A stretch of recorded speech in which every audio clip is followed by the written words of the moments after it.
Bonjour à toutes et à tous, ici Louise de Louise Budget, j'espère que vous allez bien. On se retrouve aujourd'hui pour une nouvelle vidéo dans laquelle je vais vous parler de ces choses que peut-être vous ne vérifiez pas et qui vous font perdre de l'argent inutilement. Alors, tout d'abord, je préfère préciser, il n'y a aucun jugement de morale, aucun jugement tout court même dans cette vidéo puisque ce sont des choses que moi-même j'ai expérimentées et qui m'ont fait perdre de l'argent. Je ne vais pas faire ma sainte nitouche du budget puisque sachez que je n'ai pas eu, pour les nouveaux qui arrivent sur la chaîne, je n'ai pas eu vraiment d'éducation financière étant plus jeune. Donc tout ce que je vous dis, même si à vous ça vous paraît basique, eh bien je l'ai découvert il n'y a pas très longtemps, il y a en tout cas 1 an à tout casser. Donc voilà, il n'est jamais trop tard pour en apprendre plus sur notre façon de gérer nos finances perso et c'est pour ceci que je fais mes petites vidéos toutes les semaines. Donc voilà, si vous connaissez déjà ces conseils, très chouettes. Si vous en connaissez d'autres, partagez-les nous, c'est vraiment... voilà, c'est de la solidarité et du bon sens, aucun jugement, je vous le promets. Première chose que vous ne vérifiez pas et qui vous fait, à mon avis, perdre de l'argent, eh bien vous ne vérifiez pas à quoi correspondent vraiment vos dépenses superflues. Je vais m'expliquer. Vos dépenses superflues, elles apparaissent sur vos comptes. Ça, il n'y a aucun doute là-dessus. Et le problème, c'est que très souvent, ces dépenses-là, on ne se dit pas qu'elles sont superflues parce qu'on est dans une forme de déni. Voilà, on se ment à soi-même, ni plus ni moins, et je vais vous donner mon propre exemple. Pendant des années, dans ma tête, moi, mes dépenses au restaurant, snacks, livraison de repas, c'était simplement de la nourriture. Elles apparaissaient sur mon compte, elles me mettaient à découvert ces dépenses-là, mais j'avais toujours une excuse ou un déni qui disait en gros, bah oui, mais il faut bien que je me nourrisse, c'est normal que je dépense pour ça. Le jour où j'ai commencé à regarder mes comptes sérieusement et que j'avais pour objectif de faire des économies, d'arrêter d'être à découvert, il a fallu que je sois honnête avec moi-même et finalement ça a été le plus dur. Une dépense au restaurant, ça a beau être de l'alimentation, ça n'est pas la même chose qu'une dépense en alimentation générale. C'est un plaisir, c'est pas une dépense nécessaire et obligatoire. En fait, je me suis rendu compte que j'ai dû faire ce travail avec mes parents, mais aussi avec des abonnés, puisque étant donné que je tiens une chaîne YouTube qui parle de finances personnelles, certaines personnes me font confiance et me proposent de regarder leur budget. Sachez que je ne le fais pas en général, il m'est arrivé de donner mon avis, mais je ne tiens pas à le faire pour la simple et bonne raison que justement, je sais à quel point on peut être dans le déni avec nos propres dépenses et je n'ai pas envie d'être cette personne qui secoue, même gentiment, mes abonnés en disant « mais attention, en fait, tu te mens à toi-même et c'est pour ça que tu as des problèmes d'argent » et voilà, il y a des personnes fantastiques qui peuvent vous aider à faire ce travail-là, des conseillers financiers, parfois votre banquier ou votre banquière, des assistants sociaux, ou des coachs en finances personnelles, mais je ne fais pas ce métier-là en fait. Donc c'est très très dur pour moi de donner mon avis, mais néanmoins je repère chez les autres, donc c'est pas que moi, je repère chez les autres régulièrement ce problème de déni autour des dépenses superflues qui gâchent un peu la vraie vérification de vos comptes. Donc par exemple, mes parents ne se sont pas rendus compte pendant des années, ils étaient dans le déni par rapport à leur addiction au jeu d'argent, et j'ai dû faire ce travail, leur montrer les relevés de compte et leur dire là, il y a un souci. Pour eux, ils voyaient la ligne de temps en temps écrite PMU ou bureau de tabac et ils disaient « oui, enfin on achète des magazines, on boit notre café, des fois on fait un petit jeu à gratter ». Il faut savoir que sur les comptes, les comptes ne mentent pas. Voilà, rappelez-vous de cette phrase, vos comptes ne mentent pas. Nous, on se ment parfois à nous-mêmes, mais les comptes ne mentent pas. Donc sur leur compte, il était noté qu'ils allaient tous les jours dans ce genre de lieu et ils dépensaient environ entre 50 et 100 euros par jour. Donc les dettes et les dettes et les dettes se creusaient.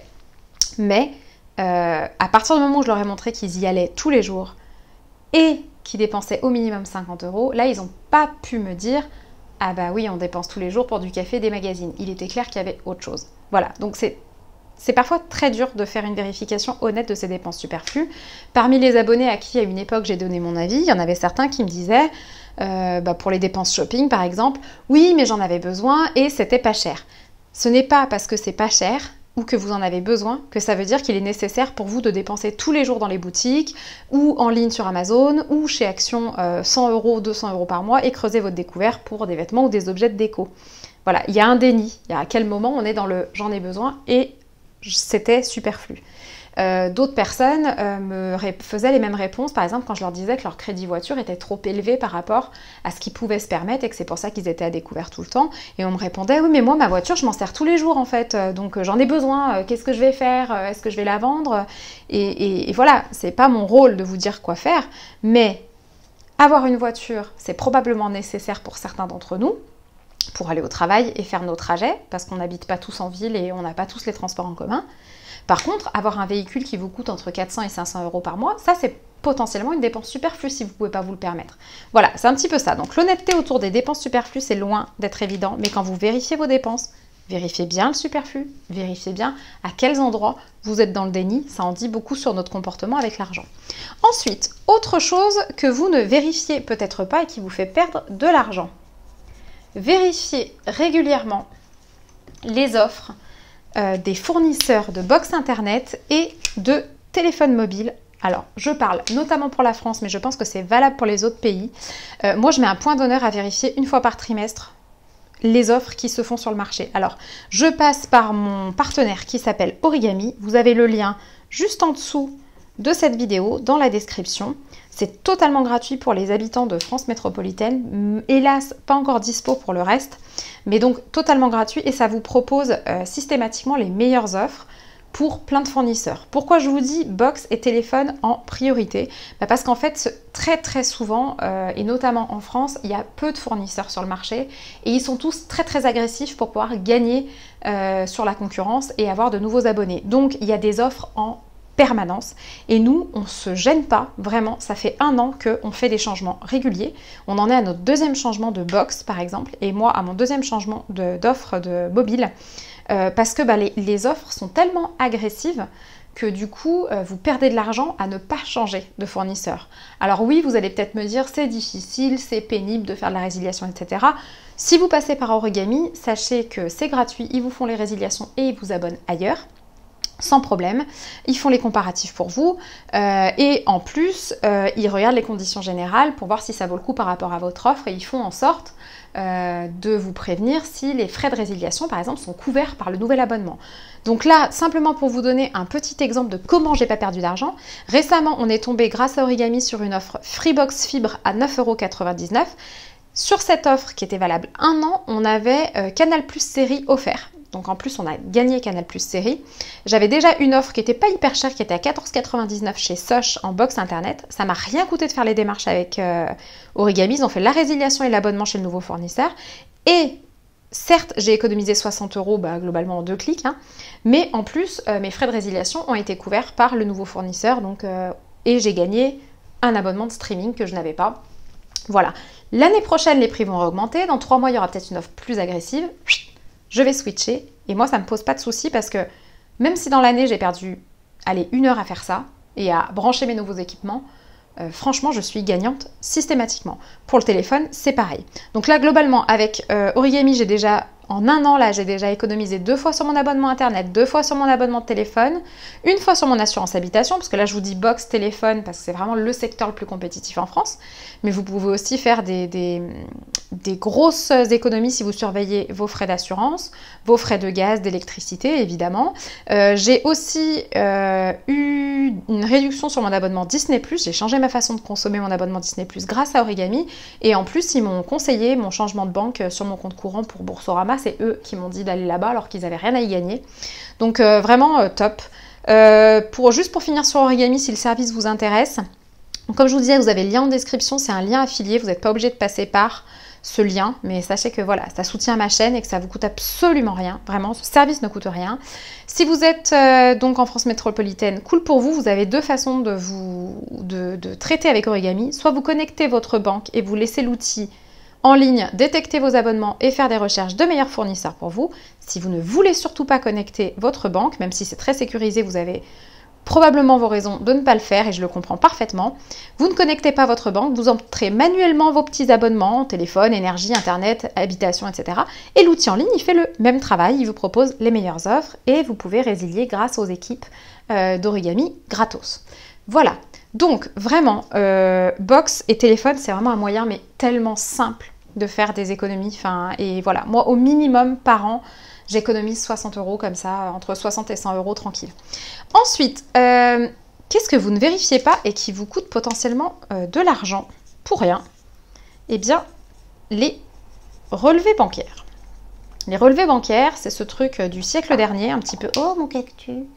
Ce truc du siècle dernier qui, moi, quand j'ai commencé la méthode des enveloppes, j'en avais plus rien à secouer de mes relevés bancaires. Alors qu'avant, je les vérifiais de temps en temps, vous voyez, puis je les recevais, en plus, avant, je les recevais par courrier. Enfin bref, j'ai complètement oublié que ça existait. Or, bah oui, parce qu'on est en cash et que du coup, bah... vu qu'on ne se sert plus de la CB, on a l'impression qu'il n'y aura plus vraiment de ligne à checker, quoi. Sauf que une fois qu'on est passé à la méthode des enveloppes, bah, ça vaut quand même le coup de continuer à checker les relevés bancaires ou votre app, si vous vérifiez régulièrement vos apps bancaires, parce que c'est là que j'y ai vu apparaître des dépenses que j'aurais pas dû avoir ou que j'avais complètement zappé. Exemple, les frais qu'on n'aurait pas dû vous prélever. Alors moi, ça m'est arrivé quand j'étais à la caisse d'épargne. On m'a prélevé des trucs j'aurais jamais dû. J'ai eu le temps de passer un coup de fil à ma banque parce que je m'en suis rendu compte. Mais comme on est sur des frais à moins de 10-12 €, je me dis, sur beaucoup de clients, ça doit passer à travers. Je dis pas ça pour la caisse d'épargne, hein. Il y a des bugs informatiques, il n'y a pas de problème, hein. Mais pour toutes les banques d'ailleurs. Je veux dire, si on ne check pas, à mon avis, il y en a une partie des gens qui s'en rendent pas compte pour moins de 10 €. Et ensuite, pour des sommes un peu plus importantes, quand j'étais locataire, moi je me rappelle que ma régie immobilière m'a régulièrement pris des frais qu'il n'aurait pas dû. Donc il faut faire hyper gaffe, les relevés bancaires, c'est magique pour ça. Autre chose que ça détecte, les abonnements à des applications ou à des services annuels, que souvent on a complètement zappé, surtout quand on ne faisait pas son budget avant, ce qui était mon cas, ou des choses on ne sait pas trop d'où ça sort et on se rend compte qu'on a coché la mauvaise case par erreur. Donc là je pense évidemment aux applications payantes sur vos téléphones. Là vous recevez pas toujours un rappel en fait pour vous dire attention, vous allez être prélevé, vous l'avez complètement oublié, c'est passé, trop tard. Mais il y a aussi tous les services de livraison gratuits sur les boutiques en ligne, genre Amazon Prime, La Redoute, etc. En fait, ils vous proposent la livraison gratuite, vous cochez et derrière, ils vous abonnent automatiquement. Ça arrive très souvent, ça m'est arrivé à Amazon Prime ou à leur service gratuit, là, leur service payant justement pour la livraison gratuite. Donc, en cherchant dans vos relevés bancaires, en vérifiant tout ça très rapidement, vous pouvez vous en rendre compte et potentiellement vous demander un remboursement. Alors, quand c'est possible et que c'est pas un oubli de votre part, hein, que vous avez juste l'impression d'avoir été abusé, ça vous pouvez le faire. Ou si c'est un oubli de votre part, vous vous organisez, maintenant que vous budgétez bien, pour noter la date de la prochaine résiliation dans l'agenda, avec un petit rappel sur le téléphone, histoire de ne pas laisser ces dépenses vous grignoter du budget inutilement, parce que effectivement, 5 € par-ci, 5 € par-là, un petit service de livraison gratuit pour 30 € ou 15 €, et puis en fait, à la fin de l'année, il y a 150 € qui sont partis et vous ne savez pas pourquoi. Ensuite, qu'est-ce que vous ne vérifiez pas ou pas assez? Vos objets. Et donc, où est-ce qu'ils se trouvent vos objets? Très souvent dans des placards. Alors là aussi, toujours, pas de jugement de valeur. Je suis passée avec mon mari, on est vraiment passé sur une méthode très minimaliste, à la fois dans notre façon de consommer et à la fois dans notre façon de trier, parce qu'on en avait marre de ranger. Déjà, clairement, ça, je pense que c'est parti aussi d'une flemme, et marre de finalement culpabiliser devant des objets qu'on avait achetés et qui nous servaient à rien. Donc nous, notre règle à la maison, c'est une fois par semestre, on vérifie les placards, la cave et le garage, et on vend. On vend ou on donne, mais il y a une partie, quoi qu'il arrive, il y a une partie qui vend. Et là, justement, en ce moment, je suis dans ma période où je vends. Donc, en ce moment, c'est sur Vinted que ça part très bien, étonnamment. Enfin, c'est la première fois que je fais autant de ventes sur Vinted. Donc, comme quoi, les choses changent. Avant, c'était plutôt le Bon Coin ou d'autres sites. Bref, vous vérifiez pas assez ce que vous avez dans vos placards. Mais après, là aussi, ça dépend de comment on a été éduqué avec le matériel. Moi, j'ai vécu dans une famille qui aimait beaucoup les choses et qui ne s'en sépare pas du tout. Donc ça a été vraiment difficile de changer ma vision des choses. Donc peut-être que vous faites partie de ces gens qui préfèrent garder des objets qui vous servent à rien, finalement, plutôt que de les brader sur un site d'occasion. Et beaucoup de gens, mais notamment dans ma famille, qui, voilà, on n'est pas du tout minimaliste à la base dans ma famille, me disent que leur placard déborde, mais que les offres sur les sites comme Le Bon Coin, Vinted, Gilbert Joseph pour les livres, etc., Momox, sont trop basses. Donc ils ont vraiment la sensation de perdre de l'argent en les vendant. Et en fait, c'est marrant parce que du coup, j'ai les deux pendants sur la chaîne. Il y a aussi des abonnés qui se lancent à fond dans la vente et dans le vidage des placards, quoi, et qui ont des résultats affolants, quoi, qui me disent en commentaire, mais on a fait plus de 1000 € de vente ce week-end ou en quelques semaines. Et en fait, je pense que ça tient à rien, à pas grand-chose en tout cas. Il faut changer notre vision. Pour moi, ce qui dort dans mes placards, ça n'a pas de valeur. Ce qui est vendu d'occasion et en revanche qui sert à une nouvelle famille, ça me rapporte de l'argent. Donc, vous pouvez vous dire, ah bah cet article, il va me rapporter que 4 € alors que je l'ai acheté 12, c'est pas assez. Mais en fait, là, par exemple, sur Vinted, c'est exactement ce qui m'est arrivé, j'en suis à 50 € de vente, ben 4 €, plus 5 €, plus 6 €, plus 10 €, etc. Mais au final, moi, ça me rapporte de l'argent, ça vide les placards et ça m'empêche de culpabiliser devant des objets qui me font de l'œil et que j'ai acheté pour rien, parce que ça arrive. Il n'y a pas besoin de culpabiliser 150 ans parce qu'on s'est acheté un manteau qui ne nous va pas, quoi. Donc, c'est très personnel. Évidemment, c'est une vision très personnelle, mais moi je me dis que ces 50 € qui vont rentrer grâce à Vinted là ce mois-ci, bah au final ça pourra servir pourquoi pas pour Noël ou pour le budget vacances de l'année prochaine. Je vais les mettre gentiment de côté et c'est quelque chose qui ne sort pas de mon propre budget, donc c'est très cool. Globalement, ma règle c'est si pendant un an ça ne m'a pas servi, c'est que c'était de l'argent perdu et ça mérite de sortir de la maison. En général, si j'attends plus d'un an, il y a certains objets qui perdent de la valeur, notamment des objets à la mode, genre le vêtement tendance, le petit électroménager qui était encore sous garantie et qui ne l'est plus, voilà. Donc même si aujourd'hui j'achète plus de vêtements ou très très peu de vêtements neufs et tendance, c'est vrai que quand on a un vêtement qui est récent, il se vendra quand même mieux qu'un vêtement trop ancien ou abîmé. Je ne parle évidemment pas des articles sentimentaux, bien d'achats qui finalement nous servent pas beaucoup, ou qui nous conviennent plus, ou qui nous conviennent pas du tout. Autre chose, petit bonus, quand j'achète un article pour mes loisirs, il y a certains loisirs que j'ai, je les fais pas souvent, mais genre jeux vidéo, puzzle, un livre, je les revends dès que je les ai terminés parce que j'ai remarqué que c'était très rare que je refasse un jeu vidéo ou que je relise le même livre. Il y a des exceptions, mais ça reste des exceptions. Un puzzle, pareil, si je l'ai fait une fois avec ma fille, je le refais pas. Donc, globalement, je les vends directement. Ça se vend hyper bien parce que c'est des choses récentes. Et la revente peut permettre d'acheter un autre article de ce genre qui lui-même va se revendre. Et en fait, pour ce type de loisir, je dépense vraiment pas beaucoup, du coup. Voilà pour la petite astuce. On en est à la 4e vérification. Je vais vous en proposer une 5e. Alors, pour celles et ceux qui me suivent depuis un petit moment, ça va pas vous étonner. C'est donc la vérification ultime dans la cuisine avant de faire ses courses. Cette vérification-là, elle me fait économiser en moyenne entre 50 et 70 € par mois. C'est-à-dire que, alors je ne vais même pas parler du gaspillage alimentaire que ça nous coûte de ne pas faire d'inventaire avant d'aller faire les courses. Je vais juste parler vraiment de pognon, parce que voilà, c'est le sujet de la vidéo. On doit absolument vérifier nos placards de cuisine et nos congélateurs avant de partir faire les courses. Enfin moi voilà, j'ai une liste et je le fais. Je check tout ce que j'ai dans ma cuisine avant de partir. Je vois si je peux encore faire des repas avec ça. D'ailleurs, une fois par mois, on ne fait pas les courses et on essaye de tenir un maximum sur notre inventaire en fait. Donc inventaire des placards à épicerie, inventaire du frigo, inventaire du congélateur. Donc en général il y a des produits qui vont pas tarder à s'abîmer, à périmer, d'autres qu'on avait oubliés au fond, vous voyez, d'un placard ou d'un bout de frigo.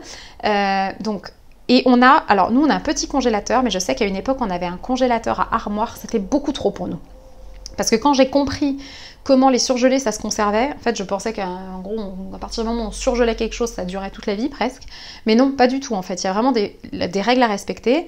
Très rapidement en termes de règles à respecter au niveau hygiène alimentaire, fruits et légumes vous pouvez les garder 1 an maximum dans votre congèle, la viande non cuite c'est 6 à 8 mois, la viande hachée c'est beaucoup moins, c'est 2 à 3 mois, les poissons et les plats cuisinés c'est 3 à 4 mois, tout ce qui est pain, baguette, viennoiserie c'est 1 à 2 mois, et tout ce qui va être à base de produits laitiers c'est 3 mois maximum. Donc en fait si vous avez un congélateur à armoire ou un coffre, vous prenez toujours ce qu'il y a dessus, enfin moi c'est comme ça que je m'en servais globalement, vous faites pas les inventaires, vous retournez acheter et en fait ce qui reste en dessous finit par dépasser ce genre de limite que je vous ai donné et ça peut être impropre à la consommation. Donc faites très attention à ce que vous congelez et à ce que vous avez encore, parce que c'est de l'argent qui dort là aussi. Donc je comprends tout à fait que actuellement avec la crise, on ait des réflexes survivalistes un petit peu où on congèle plus, etc. Très bien, mais n'oubliez pas de noter les dates et de faire les inventaires, parce qu'à un moment donné, ces choses-là, il ne faut pas les garder, il faut les consommer. Donc, inventaire de la cuisine, vérification essentielle. Je la réalise personnellement chaque semaine pour faire à manger avec ce que j'ai déjà. Et comme je vous disais, oui, quand on arrive à tenir une semaine sans courses alimentaires par mois, parce que parfois ça arrive, grâce à ça, on fait une économie de entre 50 et 70, 75 € à chaque fois. Voilà, j'espère que ces 5 vérifications vous serviront encore à faire plus d'économies. N'oubliez pas la question du budget et voilà, le fait de faire des progrès dans nos finances personnelles, ça demande beaucoup de remise en question, donc tout ceci n'est pas forcément facile. On a toujours l'impression que ça va être plus compliqué, voilà, changer de box, oh là là, ça demande encore des choses à faire. Être honnête avec soi-même, ça fait un petit peu mal. Remettre en question ce qu'on a acheté qui finalement ne nous sert plus, c'est pas très agréable, c'est culpabilisant. Mais tout ceci finalement, une fois mis bout à bout, c'est plusieurs centaines d'euros par an qui sont économisés, qui vont vous servir pour vous éclater, je l'espère, en vacances, à Noël, avec vos proches, juste de temps en temps, vous faire un plaisir, ou économiser et investir pour votre avenir ou pour celui de vos enfants, voilà. Changez peut-être un petit peu la vision des choses et dites-vous que ce ne sont pas des efforts pour rien. Au final, on est nombreux à travailler des heures et des heures et des heures par semaine pour gagner parfois entre 1200 et 1500 € par mois, c'est mon cas. Donc voilà, c'est 500, 600 € que vous allez économiser mis bout à bout, c'est pas rien. C'est peut-être un demi-mois pour certains d'entre nous de salaire et ça en vaut vraiment la peine par rapport aux efforts que vous allez fournir. Tout ceci étant dit, j'espère évidemment que vous allez bien, que ce mois budgétaire se passe bien. Et comme d'habitude, depuis 2-3 semaines maintenant, je vous propose de retrouver mon bilan des enveloppes dans les shorts, donc les petites vidéos verticales de YouTube. Comme ça, vous verrez où j'en suis sur ma semaine de dépenses et mon remplissage des enveloppes. On aura l'occasion de faire un point plus global à la fin du mois. J'espère que ça va vous encourager à continuer à tenir le cap. Dans tous les cas, je vous fais de gros bisous. Merci d'être encore là. Merci de soutenir cette chaîne. Prenez bien soin de vous et de vos petits sous. Je vous embrasse. À plus. À plus le cactus.